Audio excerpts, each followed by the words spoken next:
ये ग्राम सभा के लोग आया है, हम समर्थन में आए हैं। हमारे पास चिट्ठी आई थी कि कोई सहयोग नहीं कर रहा है, और यहाँ एक गैर आदिवासी जमीन गैर आदिवासी कैसे लिया जो कि स्पष्ट कहा गया है CNT की धाराओं में कि गैर आदिवासी जमीन नहीं ले सकता।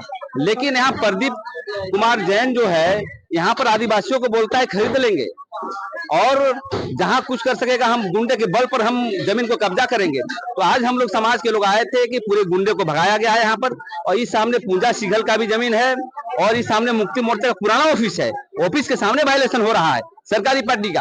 तो मेरे कहने का मतलब है जहां जहां इस तरह के जो आदिवासी जमीन पर जो है हमला करेगा उसको हम लोग खाली करवाने का काम करेंगे।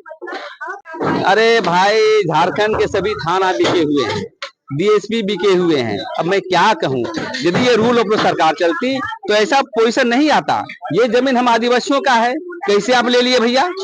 तो इसलिए देखिए जहां जहां इस तरह का वायलेशन होगा, जमीन लूटी जाएगी आदिवासियों का, हमेशा आदिवासी समाज खड़ा रहेगा, और मैं स्वयं उनके सपोर्ट में खड़ा रहूंगा। किए हुए हैं आदिवासी जमीन को, हम लोग उसको हक अधिकार दिलाने के लिए यहाँ आए हुए हैं। अगर लगातार देखा जा रहा है यहाँ हम लोग आदिवासी जमीन में हजार रुपए में बांसरों को यहाँ का पोजीशन के लिए काम दिया जाता है। क्या आदिवासी समाज इतना नीच गिर गया है? हम जागे हुए हैं, 1-1 हजार का भाड़ा में बसने वाले में बसने नहीं देंगे। खदेड़ के निकालेंगे, क्या करने आए हैं? खदेड़ के निकालेंगे। वीडियो में जुड़े सरना का लेकर के अचानक धावा बोल दिए, क्या वजह?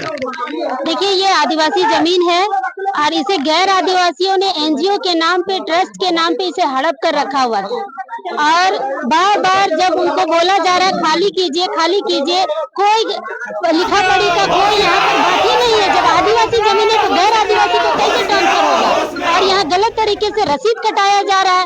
आप रसीद कटा रहे 6 कट्ठा का दिखा रहे ऑनलाइन, और रसीद कटा रहे 10 कट्ठा का, यानी पूरा ऑनलाइन में गड़बड़ी। CO अंचल सब यहाँ पर मिले हुए हैं, इतना तक कि थाना भी मिला हुआ है, जिसके कारण आज यहाँ पर गैर आदिवासियों का यहाँ पर बोलबाला चलता आ रहा है। तो इसीलिए अब हम लोगों ने तय किया है कि अब इसी तरह से गोलबंद होकर हम लोग एक एक जमीन को खाली कराएंगे।